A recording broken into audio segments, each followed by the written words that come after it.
Tama menahan keterkejutannya untuk saat ini, dan berkata kepada Chandra Haris sambil tersenyum.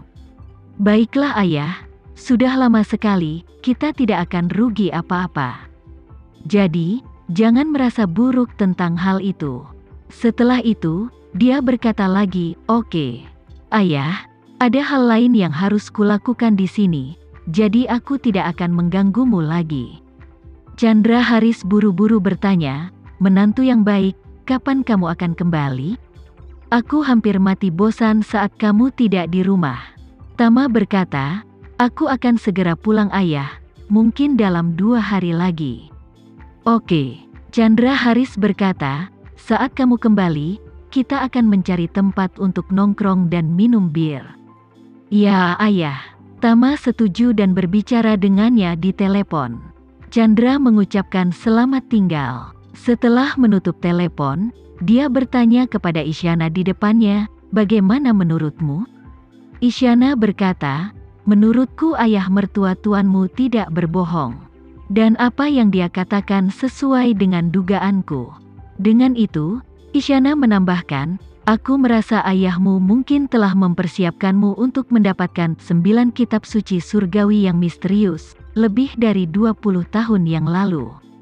Hal ini juga terlihat dari pernyataan ayah mertuamu bahwa vas Pegaspot giok pecah dengan sendirinya.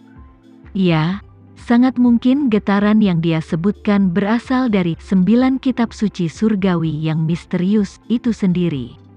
Jadi aku berspekulasi bahwa siapapun yang mendapatkan pot batu giok dan vas Pegas tidak akan bisa mendapatkan 9 kitab suci surgawi yang misterius.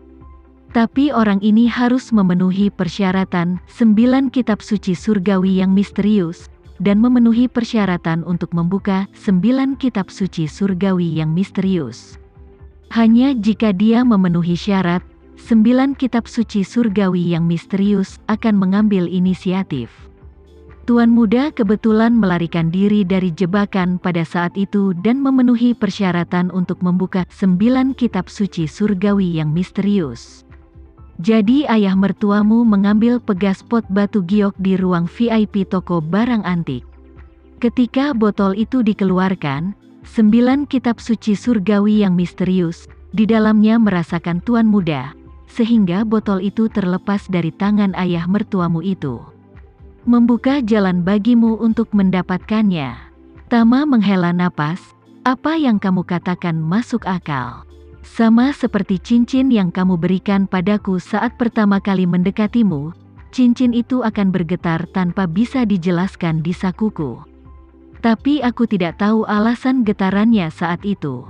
Jadi ketika ayah mertuaku berkata saat pot batu giok dan botol Pegas bergetar di tangannya, aku tidak ragu sama sekali.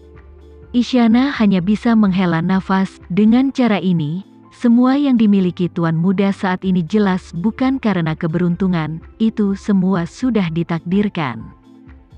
Tama berkata, ini tidak bisa dianggap sebagai takdir. Lagi pula, sepertinya sekarang itu adalah jalan yang diberikan ayahku kepadaku. Isyana menggelengkan kepalanya dan berkata, apa yang telah dilakukan ayahmu untukmu itu penting, tapi itu bukanlah apa yang kamu dapatkan dari 9 tahun. Satu-satunya alasan adalah mungkin satu-satunya orang di dunia ini yang dapat memicu 9 sutra langit misterius adalah tuan muda. Bahkan tanpa pengaturan ayahmu, tuan muda pasti akan melakukan persilangan dengan pot batu giok itu pada waktu tertentu. Saat dia berbicara, Isyana berkata dengan penuh emosi, alangkah baiknya jika kita dapat menemukan Rudy ini dan menanyakannya secara langsung. Tama berkata dengan tegas, iya, kita harus menemukannya. Aku berencana untuk menemukannya dalam waktu dekat. Aku akan pergi ke Amerika dulu dan menemukan toko barang antik ini. Isyana mengingatkan, sebelum tuan muda pergi ke Amerika, apa kamu ingin mengobrol baik dengan Pak Leo? Dia ditugaskan oleh ayah tuan muda. Dan hal yang sama berlaku untuk Rudy. Jadi mungkin mereka saling mengenal. Tama tahu bahwa Leo pernah menjadi orang kepercayaan ayahnya. Ayahnya pasti sudah membuat pengaturan yang sangat detail saat itu. Meskipun dia telah berada di sana selama bertahun-tahun di keluarga Renza. Namun nyatanya, lebih banyak energi yang dihabiskan untuk menyelesaikan tugas yang diberikan ayahnya saat itu. Berpikir bahwa Rudy juga merupakan bagian dari pengaturan ayahnya. Diperkirakan Leo pasti pernah mendengar tentang dia. Jadi, Tama berkata kepada Isyana, "Aku belum pernah menanyakan terlalu banyak detail kepada Pak Leo sebelumnya. Dan sepertinya aku harus menanyakan detailnya hari ini." Saat ini, Tama sedang memikirkan bagaimana cara mengetahui apa yang terjadi saat itu. Segala sesuatu yang terjadi dan pengaturan yang ditinggalkan oleh ayahnya. Sekalipun itu adalah saran psikologis untuk Leo, dia harus menanyakan semua yang Leo ketahui. Memikirkan hal ini, dia berkata kepada Isyana, "Aku akan pergi mencari Pak Leo sekarang." Isyana mengangguk dan bertanya kepadanya, "Tuan, bolehkah aku ikut denganmu?" Tama berkata tanpa ragu, "Tentu saja." Setelah itu, dia bersama Isyana berjalan keluar dari kamar orang tuanya. Berharap bisa menemukan Leo dan mencari tahu apa yang terjadi. Ketika mereka sampai di aula utama, lelaki tua Maher Renza sedang duduk di sini sambil minum teh sendirian. Melihat Tama keluar, dia bertanya dengan rasa ingin tahu, "Tama, bagaimana kamu membereskan barang-barang orang tuamu?" "Masih memilahnya," jawab Tama, dan bertanya lagi, "Kakek, di mana Pak Leo?" Maher Renza berkata, "Dia baru saja mengatakan bahwa ada sesuatu yang harus dia lakukan untuk sementara waktu. Dan dia harus pergi dan mengurusnya terlebih dahulu. Apa kamu mencarinya?"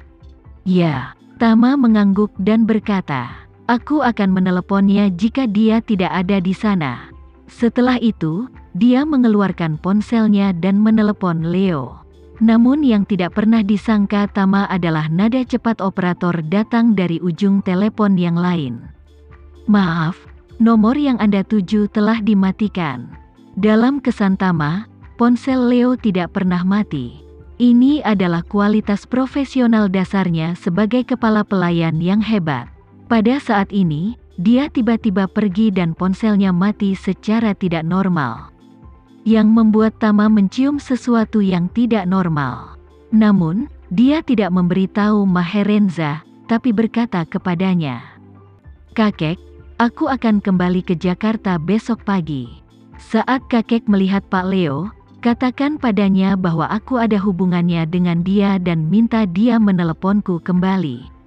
Maher Renza mengangguk sedikit dan bertanya pada Tama, "Apa kamu baru saja meneleponnya dan tidak tersambung?" Tama mengangguk dan berkata, "Ponselnya dimatikan."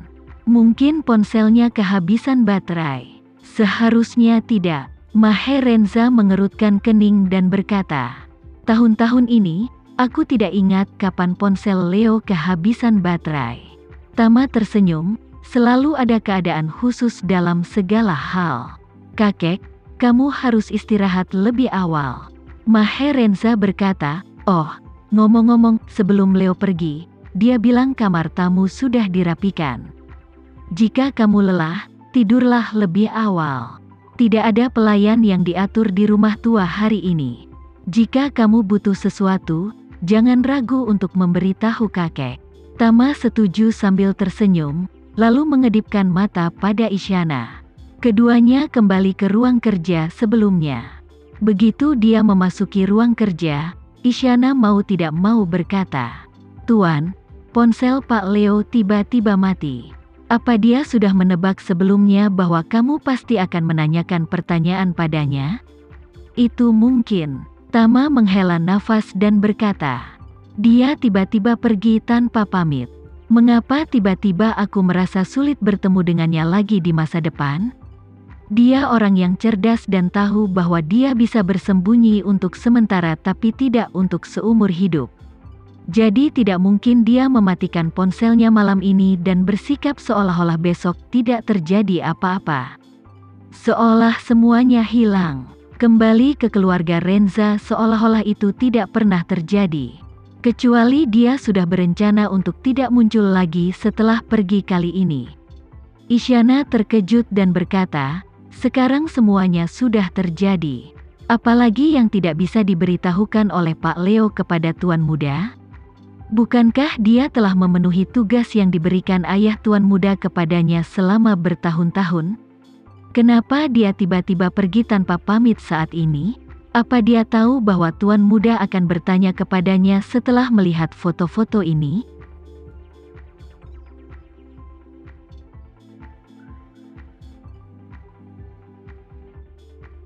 Sekian dulu ya video kali ini, kita lanjutkan lagi videonya di lain waktu. Oh iya, bagaimana menurut kalian? Semoga bisa sedikit menghibur kalian semua. Untuk teman-teman yang baru nonton, jangan lupa subscribe ya, hehehe.